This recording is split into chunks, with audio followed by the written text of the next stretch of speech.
Well, welcome to another episode of Kestra Out Loud podcast. I'm your host today, Mark Schoenbeck.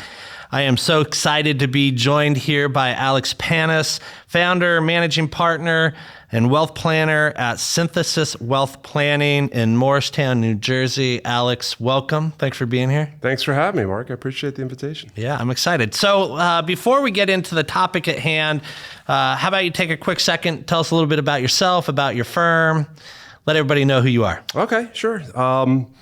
So I started in financial planning in 1992. A couple of days after I graduated college. Nice. I learned pretty early on that in this industry, you don't make any money without a client, and you can't make a living without a clientele. Right. So a lot of bartending in the early years. But I wanted to focus my career on the independent side of our industry, which is certainly much more challenging as you're building a clientele and trying to grow it and develop it. So fast forward, around 2017, I was at a firm. I wasn't happy with the direction they were going and started to look for different opportunities outside of that firm and found Kestra. A few of my colleagues at that old firm had also been doing the same thing. They also came across Kestra. In making that decision, we decided to work together, create a firm. We had no experience in doing that. We had no real intentions of doing that, but that was kind of the business position that we were in. So 5 years ago and a couple of weeks, Synthesis was formed. We did it a little bit differently, whereas a lot of advisory firms are set up in a much more siloed kind of environment where everybody sort of does their own thing, has their own staff, right, doing everything for each advisor. We thought that it would make a lot more sense to create more of an ensemble environment. Yep. Because we were running into each other's offices and saying, hey, how would you handle this or how would you handle that? And so we spent a lot of time, first year and a half or so, picking all the best parts of what we all did throughout the entire financial planning process, from client onboarding all the way through to creating plans, implementing and servicing, and created one system that we all sort of buy into. Right. I would say that it's very living and dynamic. We're always looking to improve it. Right. And that's where EOS comes in. Yeah, awesome. And look, operating as an ensemble firm and coming out of a system where you had to stand all out, that could be a whole nother podcast we cover on another day. You guys have built a great ensemble firm and are doing a lot on that. But let's talk about kind of the topic on hand, which is the EOS management system, operating system. For those of you that might not be familiar with it, EOS standing for Entrepreneurial Operating System, really got famous after a book by Gino Wickman was published, Traction. Talk to us a little bit, for those that are not familiar with it, what your take is on EOS, and then we'll talk a little bit about why you decided to implement it with your firm. So, and I think that's how we actually stumbled across it as well, is reading Gino's book called Traction. Very good book, very logical. Yep. A lot of great ideas. I don't think any of the ideas are necessarily all that unique, but he kind of put them together and packaged them into a great overall program. And I think part of my concern, insecurity, whatever you want to call it, is I'm not really an entrepreneur. I'm not really a business leader, right, per se, but we formed this firm. Right. And I wanted to better educate myself and be able to understand better how to run an organization.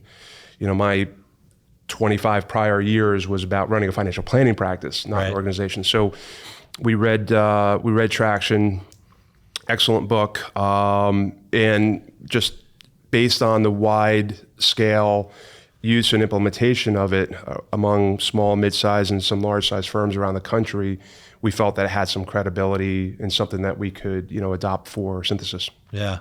At the Kestra Financial level, it's also, and this is why I was excited to have you on this podcast, it's something that we have implemented at Kestra as well. And at a very, very high level, I think my takeaway from it was get the leadership together, sit down in a room, take a couple of days, figure out what your vision is. What do you want this thing to look like 10 years from now? And that can be highly aspirational and almost maybe unrealistic, but set that kind of 10-year vision and then work backwards. And so there's a whole process in implementing EOS around, okay, what's the 3-year vision? And in that 3-year vision, having clarity around numbers and how big do we want to grow and what do we want to look like. And then that 3-year vision becomes a 1-year effectively business plan. And at least for us on the Kestra side, we take that 1-year plan and turn it into quarterly planning sessions, which then all the way works its way down to having, what are your quarterly goals? What are the highest priority things that you need to get done each quarter to get you to where it is you're going. And for us, I think it's been extremely helpful in prioritization, right? Because I had a boss who had a great line once who said, we can do anything we want, we just can't do everything we want. And figuring out what is the most important stuff is a big part of that. So you stood up an ensemble. You recognize, hey, we need some structure in how we're going to run this group of advisors and the team. You picked EOS. Talk to us a little bit about what the implementation was like for you, what you're going through now. How long have you been using it? So we started with the book, the 3 of us, so my 2 partners, Dan Singer and Eric Rosenberger. We got together similar to what you did in the beginning to create that vision, and really allows you to get to know your partners quite a bit, right? Because you're really diving into, what their visions are, right, versus your own. So we did a few off-site sessions, just utilizing the book, and to create some of those concepts and ideas. And I thought it was extremely helpful, but I was concerned that we weren't quite getting over, we're in the red zone, but not quite getting to the goal line. Right. And we considered the idea of hiring what they call an implementer. Right. And an implementer is really just a coach that's extremely well-versed in EOS and their processes, and really walks you through that entire process. Right. Again, off-site session, big whiteboard, and you're just throwing, all the ideas and thoughts and things like that up there to help you formulate it. So we spoke with we referred to a owner of a furniture store, actually, nearby us, and they've been around forever, so we're familiar with who they are. And he was nice enough to chat with us and spoke very, very highly of the formal implementation process with an implementer, as opposed to trying to do it ourselves. Yeah. And I felt that the book was very good, but just probably lacked a lot of the details on actually getting it fully implemented, which is a smart thing to do if you're an author selling the program. But we did hire a implementer, and we felt he just did a terrific job. Really took us much further, I think, than we would have been able to do on our own. Nice. So how long did you have them use them? And then the question will always come up if somebody's listening to this, like, well, how much did that cost you to have an implementer? Because I know that they're not cheap. No, they're not cheap. We felt it was a fairly worthwhile investment in our organization. And our organization is fairly small at the moment, right? So 3 partners, 1 additional advisor, and then 7 staff. So 11 in the firm. But we felt that it was the right time to do so because we really do want to grow. Right. In our industry, right, there's 4 ways you can grow: organic growth out of developing new clients, referrals, et cetera. There is bringing on new young people out of college, which we're doing.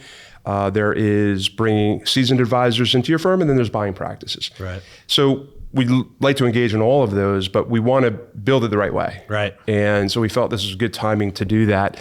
We started the process early last year, early 2022. And the process has you go through several sort of vision building sessions before you really get kind of to the nuts and bolts. Yep.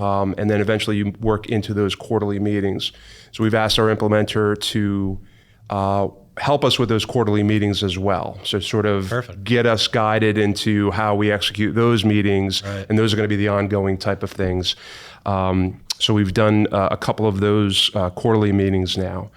And been very, very helpful. Nice. Very, very helpful. Nice. Want to give me a range of what this investment cost you? Or? Well, I don't know whether the pricing is different around the country, right? Because the pricing for everything is different around the country. That's right. Yeah. You know, which is why you have those, you know, when you're hiring people, you have those sort of range of what a good admin might cost in the Midwest versus the Northeast. We're in North Jersey. We're in the New York metro area. So we're probably spending about the highest level, I would think, right? Other than maybe LA or San Francisco. Right. But for a full day, 8-hour session, they charged $6,000. Okay. So I think I sent a 1099 last year for $24,000 for the 4 meetings that we had. You know, I am by nature fairly frugal, and the concept of that type of money for something like this is a little bit of a stretch for me. But having gone through it and having seen the results or experiencing the results or where I am right now, I'm really glad that we did. I think it's brought all of us together, not only the partners, but also the staff. It's brought all of us together in a more focused vision, more focused agenda. Our meeting process has been very streamlined. And we're a lot more productive in those meetings now and how we execute those meetings. And then some of the tools that they have also we're utilizing, which we're really happy with. Yeah. Look, you used the key word as you're describing that I just want to call out. You called it an investment, right? I think so often advisors, when thinking about where and how they want to spend money in their business, view it as an expense. But when you think about this is what I'm hearing you say, you think about the clarity around what it is you're trying to do for you and your team, the structure to make you all more productive, to get you aligned on where you're trying to grow. That's a cheap investment, right? Like, it's a big check, I get it, but over time, for you to continue to grow to where you want to be, having that help should make that a rounding error at some point in the future. You know, just one simple benefit that I think is going to go quite a long way is in hiring. And being able to articulate exactly who you are, right, and what your core values are, and evaluating that potential candidate in that context is invaluable, right? Because we've all hired people that haven't worked out, that haven't fit our core values once they get in there. Right. And it's an expensive process, right? Because it takes 4, 6 weeks, 8 weeks before you realize that, and you have to unwind it and have somebody new, and the time and training and et cetera, and onboarding. It's a big time commitment. It's a big money commitment to do that. So being able to just in that one part of the benefit that we've got from EOS, to be able to have much more clarity on just that aspect, making sure that our existing staff are in all the right seats, are happy, understand our core values, buy into that, I think in the long run is going to save us 10 times the investment. Yeah, for sure. It's so we at the Kestra level also hired an implementer, which, you know, we have a larger group of people sitting in that meeting. We have some very strong, you know, opinionated personalities. I think having that third party experienced person to help you navigate that process is really, really wise. What would be like, so you've had a good experience, you're still growing into it, right? And it is dynamic and alive the whole time. If you were talking to another advisor about EOS and they're contemplating it, what early words of wisdom would you have? Well, I'd say number one, make sure that everybody really buys into the process and will also buy into the results of that process, right? The vision, the traction organizer, the process, the meeting cadence and structure. Right. You know, and we're very committed. We have a time slot every week for our partners meeting. Yep. And, you know, really it's vacation or death are the only excuses for missing that meeting, right? Or a Kestra Ascend conference or something like that. But I think that number one, be very committed to it. And it, of course, it's a big investment. So you don't want to, you know, kind of do it without being very focused on it, without being really committed to it, and committed to the results. Right. So that's number one. And number two, I would say, listen to the influencer, the implementer. Let them sort of guide you through the process. Right.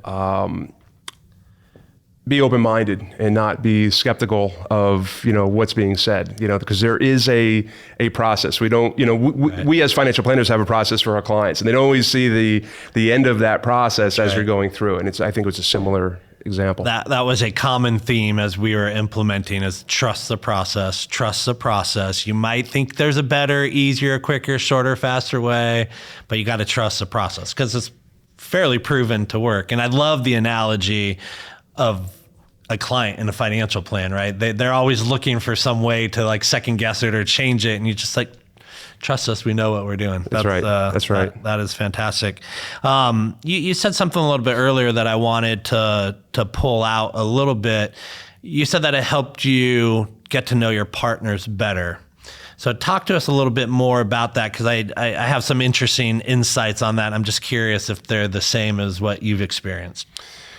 Well, my partners are 10 and 14 years younger than I, and I still have a long career to go, but their thoughts and ideas are, certainly going to be different than mine. So being able to be with a implementer who can help you to pull out some of those thoughts and ideas is really helpful. The things that I got from my partners, we went through an exercise where we would, write down certain adjectives about each of our partners, right? And then share that. So it was kind of interesting to get an understanding of how other people felt about a partner relative to how I did or how I viewed them, right? And also how they viewed me, which I thought was really interesting, sort of a way to get a little bit better understanding of maybe some of your strengths and weaknesses as a person, because sometimes we don't see ourselves the way other people see us. That was, that was very enlightening and helpful. But really kind of getting a better understanding of what their thoughts are of the direction that they would like to see the firm grow. Right. In the beginning, we just came together, needed to transfer clients over, keep making a living and, kind of survive and figure it out. Right. And now we're at the point where we can start really thinking about that big long-term vision and what theirs is relative to mine. And fortunately, we're all in the same direction, right? We're all, growth minded. We want to build this thing. We want this to be bigger than ourselves at some point. So it was really good to kind of get almost that consensus, sort of goal coming out of them as well. Yeah, the alignment, the process really, really focuses on driving alignment and getting everybody on the same page, which I think is massively helpful. I think the other thing from my experience with our team is that the process in the system really is designed to force a conversation around the more difficult conversations that you have in running a business. And so without getting into the weeds of the process, there's a methodology by which anybody on the team can put on the list, this is something we need to talk about. And having an outlet where you can come together and constructively ask questions, challenge each other, push each other, really makes for and builds a much stronger team. The other thing that I love about it, and there's definitely some brain science behind it as well, but you start every meeting by sharing something positive that's going on, right? So let's get together, let's be ready to share what's something good happening in your life. Okay, now let's get to the business at hand. And that whole structure, I think, has been fantastic for us. So look, this has been a great conversation around EOS and the benefits for you in implementing it. Any last words of wisdom or bits of advice before we sign off here? Yeah, I thoroughly recommend everyone at the very least get a copy of Traction, read through that book thoroughly and get a really good understanding of what it's trying to do. Evaluate that relative to your own practice and where you are. Everybody's practice is a little different as far as size and people and things like that. And if it makes sense, pull the trigger and do it sooner than later. Yep. In our industry, there's sort of a ratio of how much revenue versus expenses that you should be spending money on. And we kind of looked at that and we were probably spending a little less. So we felt very comfortable making this commitment. But if it makes sense for your organization to get everybody aligned, make sure that the people are in the right seats and aligned with your core values and the direction you want that firm to go, new people coming in as well. It's just a great tool, very well organized. And like I said earlier, it's not a lot of necessarily totally unique concepts, but they're just all put together in a very efficient, organized, well-run way. It's well-tested. Well-tested, and it's well-tested. And I love the furniture, right? Like you talk to a guy running a furniture, the Entrepreneurial Operating System, it's not unique to our industry, but the principles work across almost any small business and growing business. So that's awesome. They really do. Well, Alex, thank you very much for being here with us today. I enjoyed the conversation. My pleasure. I encourage all of our listeners out there to come check us out on Kestra Financial on our website, or check us out on Kestra Out Loud on all the outlets where you can hear your podcast, including Apple. So thanks again for being here. Thanks everybody for listening in. Have a great day. My pleasure. Have a great day.